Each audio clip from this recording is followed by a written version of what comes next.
අසාර්ථක වීම අහිමි වීම 100,000 ගානකට පස්සෙත් තමන්ගේ හීන පස්සෙන් දුවන කොල්ලෙක් කෙල්ලෙක් ඉන්නවනම් එයාලගේ ජීවිත එයාලටවත් අයිති නෑ නම. ඒවල අයිතිය තියෙන්නේ එයා ගොඩනගපු දේවල් භුක්ති විඳින තමන්ගේ ළඟ ඉන්න මිනිස්සුන්ට.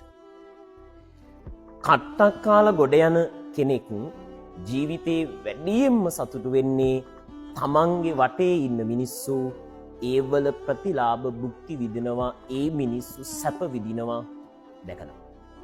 එහින්දා තමන්ගේ ළඟ ඉන්න තමන්ගේ පවුලේ ඉන්න කෙනා එහෙම දුක් විඳලා ගොඩ යන්න දඟලන කෙනෙක් නම් එයාව අයිති කරගන්න කලින් එයාව ආදරයෙන් පරිස්සමින් රැක බලා ගන්න.